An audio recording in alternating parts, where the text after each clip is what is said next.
So we have some questions. The first one is general. So is how mental health screening is proposed to be done for prevention purpose? Which tools are proposed for implementation? Maybe both of you, if you want, can answer. Yeah, I think that maybe the question came up when I was explaining the prevention part of our project. Here, what we are like the screening tool will be a mobile solution for desktop and also for an app, and this can be done directly for the patient and or a family member that can do the test on behalf of them. The reason behind of this tool is here here in Spain when we do back testing of when we analyze different mental health diseases, and we see, okay, this patient is now being treated in the hospital, but what happened with him 2, 3, 4 years ago? We see that a lot of them have been suffering the illness at home with no medical treatment. And this is why this solution wants to at least confirm the fears that the patient or the family members may have, to say, okay, what you are thinking that it's happening, we also see it, and we think that it's time to take action. And this is why the solution is anonymous. We don't need the identity of the person, because there's an important bias. Because the potential patient thinks, if I enter to an app and I put what I am, it may be something that will stop the patient to do questions. And what we want to establish is a direct dialogue with them. For Enrique, what has been the rationale to go for public procurement instead of developing the system in-house?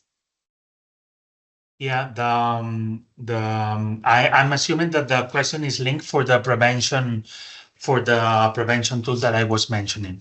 The rationale mainly has we assess the capabilities that we have inside the hospital, and here inside the hospital we have a really powerful clinical team, but our IT department has a lot of projects of different departments that are developing. So thinking about having a time to market strategy, thinking, okay, I want to build a solution that will be useful for the patient as soon as possible. I think that the way to make it happen in a shortened time was to contract a private or external company that also can be linked to a research institution, and then work with the IT department to do the integration of these tools with our information systems. Because here inside the hospital, we don't have really big teams of developers and engineers that can be fully dedicated to the project. Thank you, Enrique.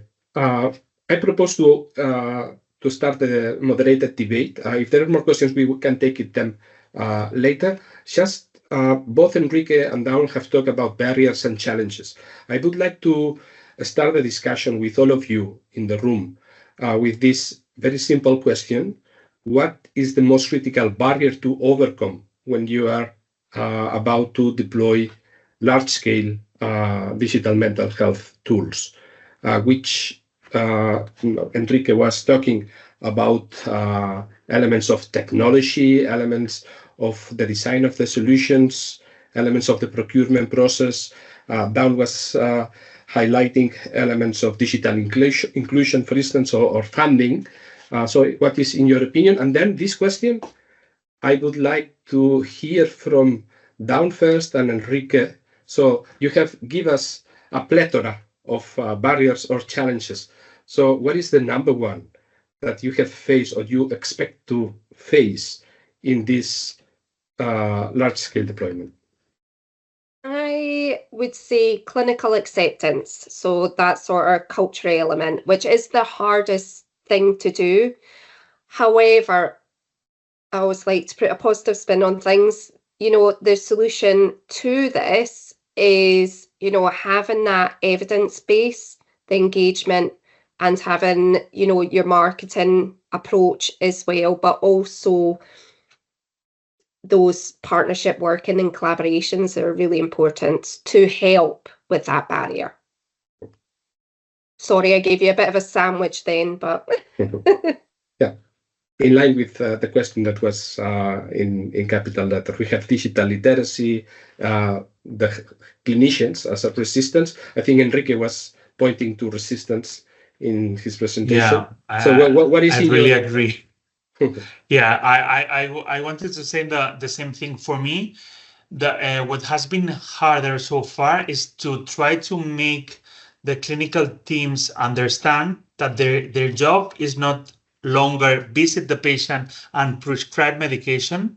They will need to follow real-time data to arrive to better decisions and better treatments, because they only have pictures of the patient. And sometimes our clinicians see the patients every 4 or 5 months. In 4 months happen a lot of things, and more in mental health. So having this picture of this data that it's very rich, that you can see the evolution of the patient, is something that you need to look for and introduce it on the things that you are doing every day. And for me, it has been very, very hard, like to explain this topic and see that they think that they are important, and they will do it, because if the clinicians don't promote the use of the applications, the tools and the applications will die. And maybe the question to Dawn, along this line, this resistance is also happening from the end user, the patient, the person. Absolutely. And I think as well with the user as well, it's giving the user that choice of, you know, that digital approach, and also, as you were saying before as well, the inclusion as well within that part too. But also it's very important to get user feedback. I see a raised hand from Mark. Yeah, Tino, Mark. also, sorry, Yeah. there is another question. Please. So for both, to achieve your vision for large-scale successful digital mental health tools, what would your dream team of collaborators consist of? Because it's quite difficult to allow commercial enterprises into this space. I would say, can I start? Yeah, please. Yes. For me, if I could choose like the team that I would like to work with, it may be a multidisciplinary team formed by clinicians and engineers, that we can get directly from the clinicians their needs and also the patient needs, and have this technical part, like to implement a solution that it's highly customized and highly prepared to respond to the challenge the clinicians face every day. So dream team would be a collaborative, obviously, approach with subject matter experts, both clinical and users, strong program management team, having input and also support from policy leads and users with lived experience too. So you mentioned mood monitoring, which is indeed important for monitoring and alerting, and the fact that depressed patients do not feel like interacting with digital tools. Capturing mood thus should rely on other things than information directly fed by patients. How do you intend to deal with this? Which technology can be used? Yeah, here I think that in the platform we are defining, we have mainly passive information, but in the case of the mood, it's something that has been that has to be introduced directly by the patient. But what we are defining is to have two different apps, like the patient version that will be downloaded in the cell phone of the patient, and the caregiver or the family members that normally comes with the patient to the on-site visit. They will have also another version of this app. What we are trying to promote and to reinforce is like the family member is the one reporting and giving us information about the mood and the current status of the patient, because sometimes the mental disease can affect on the perception of how they are. So this is why we want to use the family to be part of this process. So far, we haven't identified any technology with a really scientific based approach that we are going to use in the near future.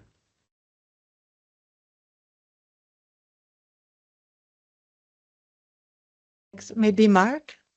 Yeah. Yes. Very interesting presentation, but really I'm asking in real life, how will things happen from a clinician perspective, since acceptance by clinician is the most important thing.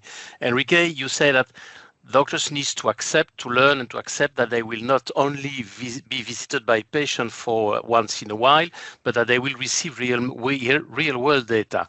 But then they will be flooded by real world data. And I've seen the graphs that you show, but analyzing the graphs implies that they will spend 5, 10, 15 minutes during their working day on a given patient, so like a visit, to analyze the graph and see whether there is something happening or not. So how do you see this process of exploiting the data that are being collected to follow the patient and to monitor their activities? Yeah, here in the project is like you have devices that are download in the cell phone of the patient, or they can wear directly the device. That could be a smart watch or whatever it is. With this device, we capture real-time data. This data goes to a platform where we structure and see how predictive and how important this information is. The first filter is that we want to create a digital advisor team that is the one consuming and analyzing the graphs that you have seen. So they will see, like, for example, the physical activity evolution. So they will call directly to the patient or to the family members to verify the information we have. And in case there is something relevant that the clinician may know, the clinical advisor will derive this lead or this case to the clinician with a really concrete action to do. For example, this patient hasn't slept for 3 days, and he has abandoned the medication program. So the clinician will know if they have an appointment for the next day, which is the existing situation, and he will evaluate what to do in the visit. But our idea is like to give really small information to the clinician. They will have access to the report if they want to deep dive more into the case, but we don't pretend them to consume and to review all the information that will be automatically created, because they don't have time now to report the visits and to see all the information that is now available on the systems.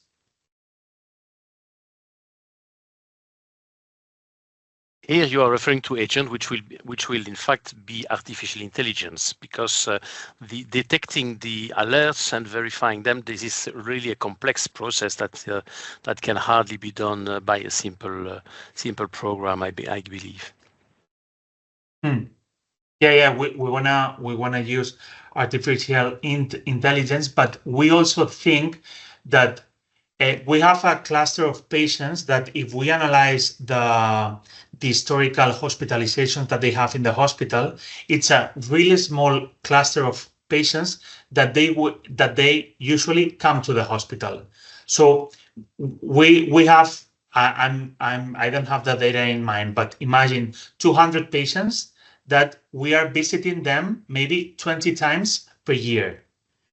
We assume that if we control them in a real-time basis and we can see what is their evolution, we can liberate some resources that attend to that patients in the emergency room, in the daily hospital, and allocate those resources to do this remote controlling and this calls to verify information and to analyze the real-time information that we receive. Happy to invite you within a year or two to learn about the results of this experience. Will be very interesting. Thank you. Thank you. Thank Sara, you. We have more questions? So one about the possible barrier from the side of patients. So for both panelists, what is the mechanism to help family or caregivers get the patient to engage with the app smoothly and efficiently, as depending on the official conditions of patients?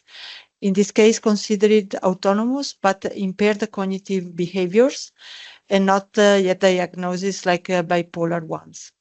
The patient's willingness to engage in solving an issue they refuse to recognize could be a big barrier. Yeah, I'm happy to come in on that one. And I think as well with patients, you know, it's giving them the choice and understanding what matters to them. And some of that, you know, and as a sort of to elevate that barrier is to understand what matters to them and how digital can benefit some of that within, you know, what could actually help support them. You know, something could be what matters to them. I don't want to travel. Digital can help to stop that. As well, not stop it, but having some aspects of digital can actually reduce the travel as well. I know that's not an exact answer to it, but it is, yeah, it is a barrier, and it's looking at potential solutions to that as well. And I think having some user stories as well can sometimes help that too. I would like to do a step forward and now think, Enrique and Dawn, that you are the master of puppets. Which of these control knobs would you activate to improve the effectiveness of the implementation process? Or maybe in the case of Dawn, which have you activated? Have you used new regulation to overcome some of these barriers? Have you put more money into the system? You have modified the payment system? We saw that you work strongly on service redesign, so about reorganization.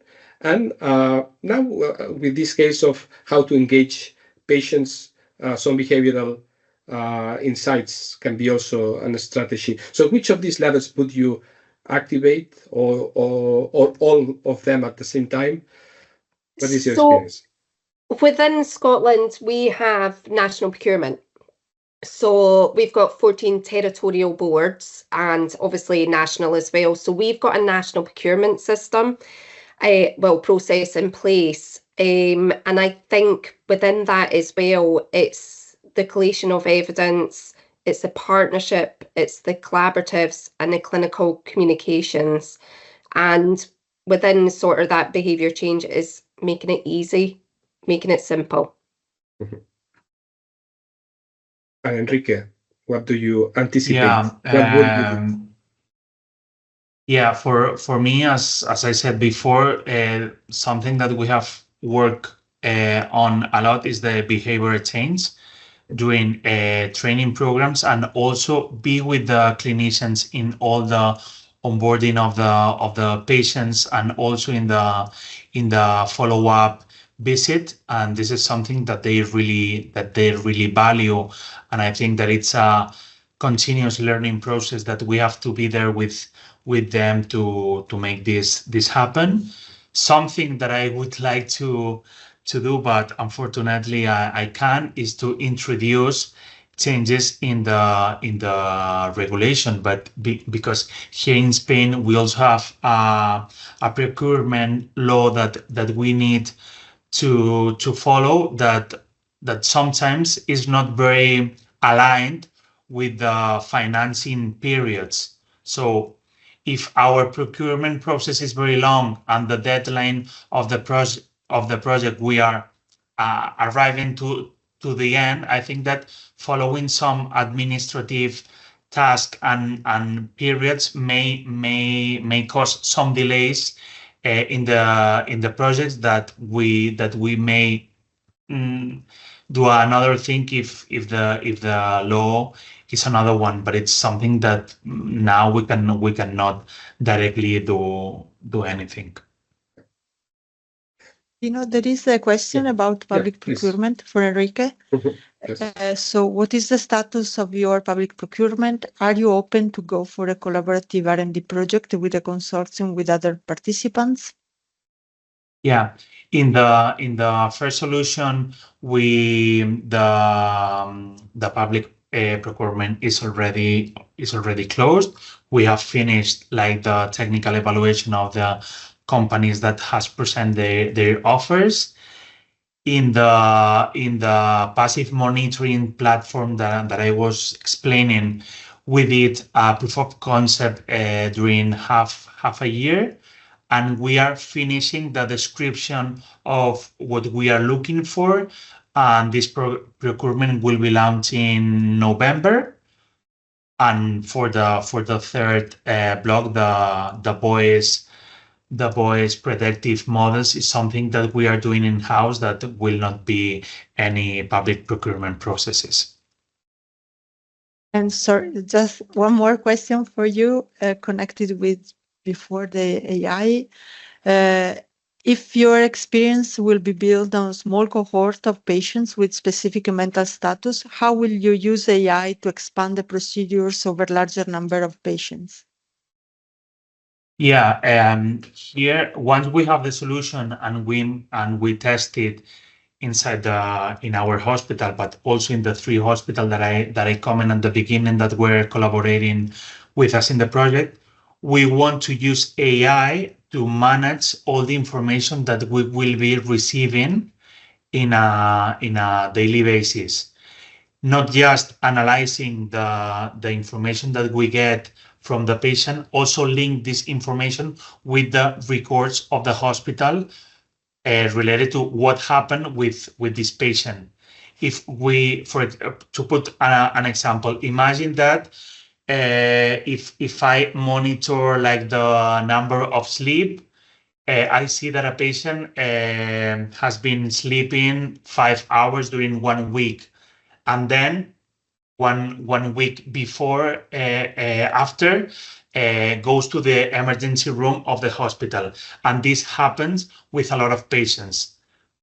The idea is to analyze all these cases with AI and with trained models that we are starting building to establish these possible cases in order to have automatic alerts and don't have the team reviewing the information patient by patient, that this is something that we want able to do it. Thank you. We have a question for Dawn. So Yes. how far the different trusts in Scotland have specificities which requires variant in digital mental health solutions? Is one solution valid everywhere in Scotland? Sorry, I'll just read that once again. Is one solution valid for everywhere in Scotland? So because of one of our enablers is obviously we've got national procurement, we have a policy involved. There is, I wouldn't say just one solution. There's a few digital mental health technologies out there that are available for each region to use. So it's not necessarily just one product. from one supplier, because obviously we've got Near Me, which is Attend Anywhere, we've got Silver Cloud, etc. So there is different technologies, but it's nationally controlled in a sense. I suggest, Sara, to keep this question from Diane now, because it's really relevant for the last block on the debate. I would like just to ask you, because you mentioned, Enrique, that the prevention solution is a mobile app that is a standalone application, not integrated with the information system. On the other two cases, you were talking about digital platform to integrate the data, but with some question marks on how to integrate this data into the existing health information system. The point here, and also for Down, is do we need integrated digital mental health tools that are connected with the existing health information systems, or we can experiment with standalone applications that are not integrated to improve services? Yeah, I'm happy to come in on this one. And I think it depends on the technology and the value of that data integrated into the wider systems. So this is about barriers of upscaling. So this decision needs to be made on pros and cons of that as well. So what are the pros that it does integrate? What are the cons that it doesn't integrate? Because could one of the cons be, as someone was mentioning earlier, about information overload as well? So I think it needs to be sort of determined early on within, doing those business cases or seeing what's out there. Enrique? I think that we need to test the solution, obviously non-integrated in the information systems, before, and having in mind what an integration means. I think that we have to be very sure about what we are integrating. So it's really crucial to do as many pilots and proof of concepts that we require in order to be sure that this will give some value to the patient and to the system. And once we have this clear, that this solution gives value for everyone, we have tested, the solution accomplished the needs and the requirements we need. This is something that has to be integrated in the systems. But because if we understand how overwhelmed are the clinical teams, we cannot assume that they will look or look for information in different applications, that they don't talk between them. Yeah. So I understand that for a primary phase is required to test something in real world. But once we have decided that this solution is important, we have to integrate it to make lives easier to everyone. Yeah. And overcome the resistance of acceptance from clinicians, of course. Along this line, because you mentioned the value assessment, which is sometimes a prerequisite to support the financing of the service, the procurement of the service, or the payment of the service. And I remember Down mentioning what I felt like an oxymoron: rapid evaluation. Normally evaluation takes always long time. My question to you, Down, is how you have approached this evaluation phase that was actually in the different phases, from local to medium, or from small to medium to national. Yes, yeah, absolutely. For the evaluation, we do extensive, it's continuous. So we've got service audits, large scale evaluations as well, to build that evidence. So it is a necessity. And also we look at the increase in, the level of satisfaction, the level of demand, and also looking at some of that resistance as well.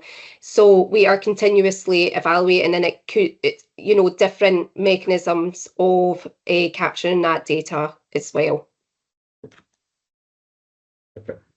And in the case of Enrique, I think it's still too early for the evaluation phase. So coming to last block, and this is connected, Sara, with Diane's question. I understood that the approach of down was not a big bang, and it's not what is planned by Enrique and the case of Catalonia. It looked more like a phase rollout, starting small, then upgrading to a medium range, and then finally the entire scale-up strategy. So maybe you can take the question of Diane that is connected with Element to find out which is the most effective strategy. Of course, this is context dependent, depending on the context can be one or the other, but maybe there is some sort of gold standard in scaling up digital mental health. Absolutely. Yes. You read the question, so it's okay. Yeah, is that okay? You want me to read? Sorry. So how did Scotland scale up its approach? Did it start with single pilots? Did it search for other good practices elsewhere first? Today, is there anything you would have done differently? Very good question. So we obviously work from that proof of concept to large scale test of change. We've approached it in different ways. It could be one region that we do this proof of concept, and then looking at that more service processes, adding different variables into the testing of the technology as well.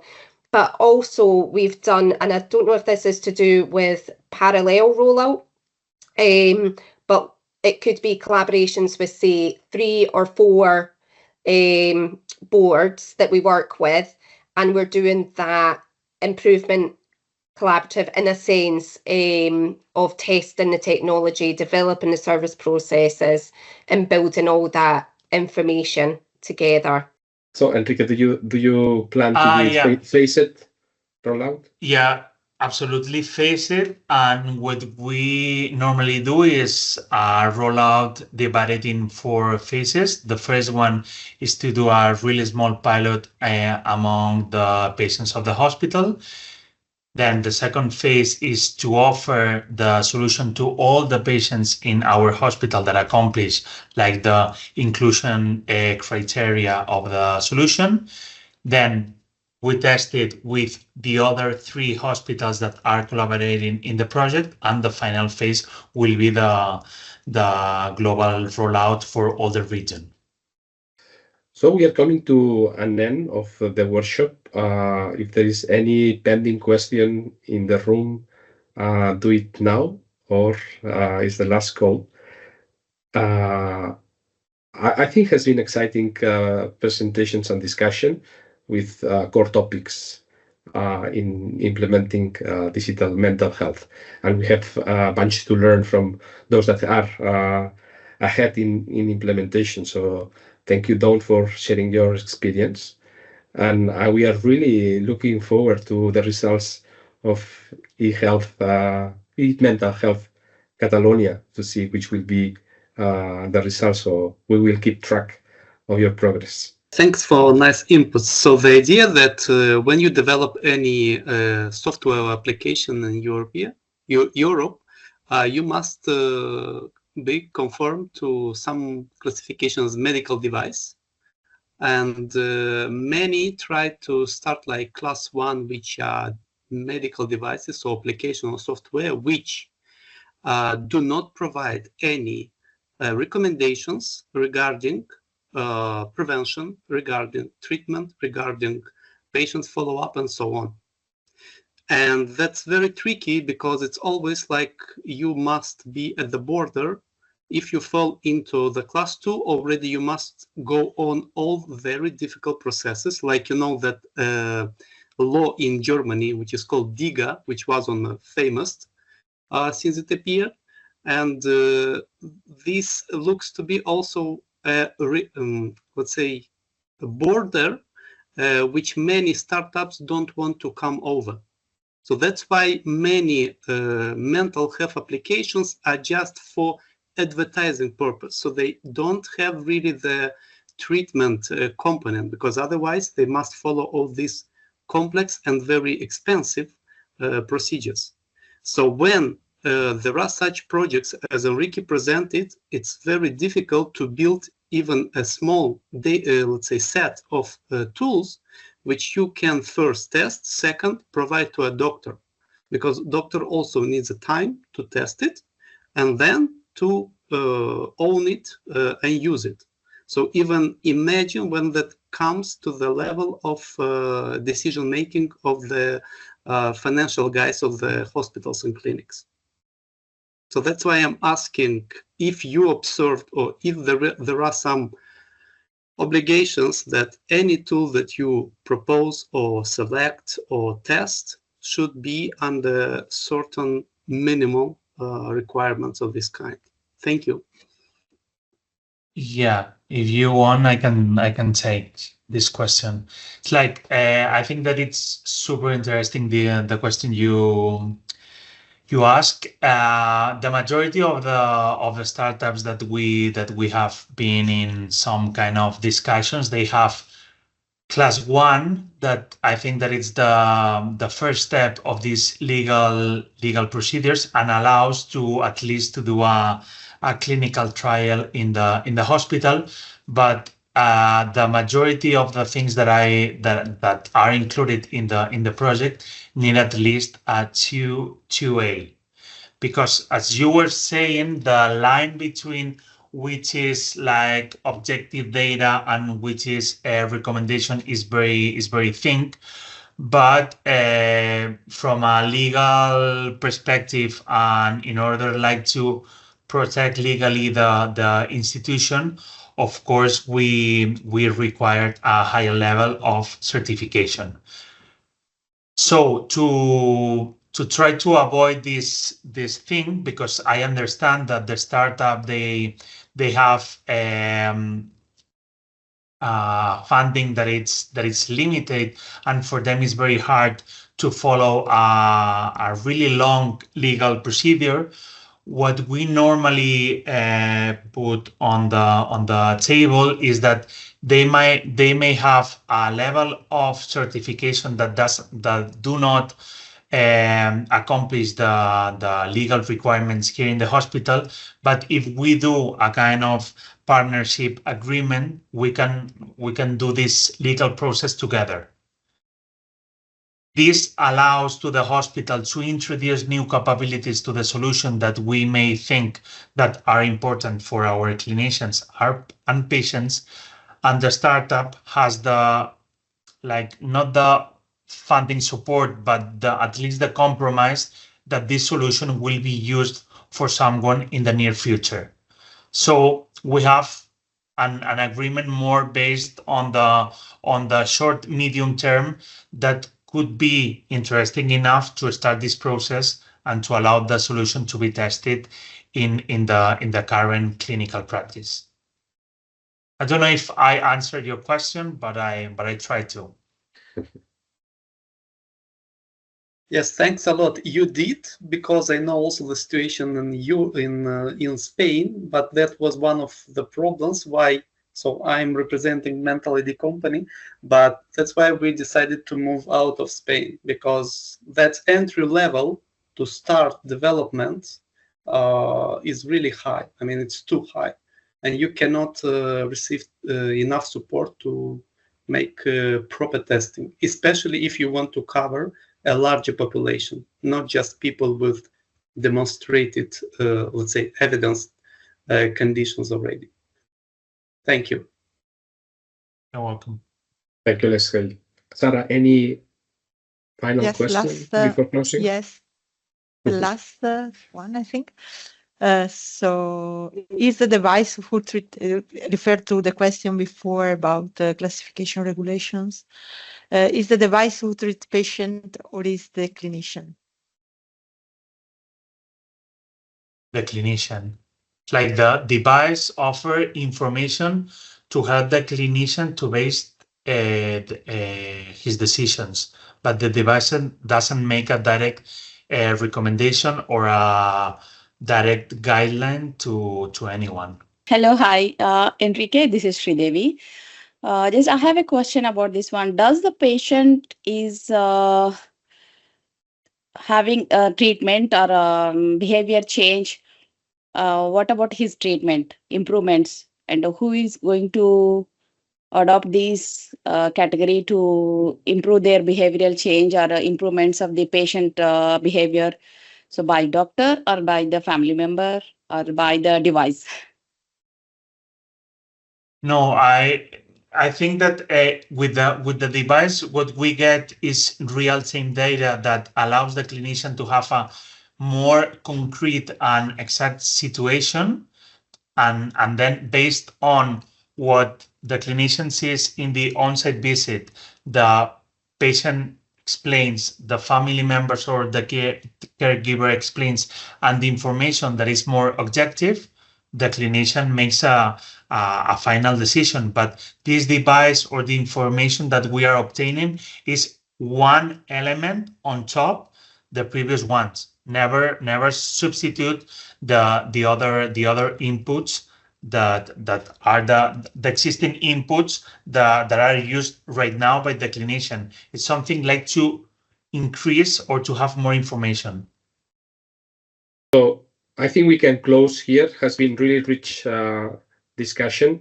Again, thank you, Dawn. Thank you, Enrique, for your contributions, and to all that have participated in the question and answers model. So, Sara, maybe you can say what will be the next step about the policy brief. Yes. So thank you very much. It was very interesting and a lot of inputs. We are going to use this session and what came out to implement the policy brief that we are developing about digital mental health. This policy brief will be available by the end of the month. So we would be happy to share with you and have any feedback from your side, and happy to share with everyone later.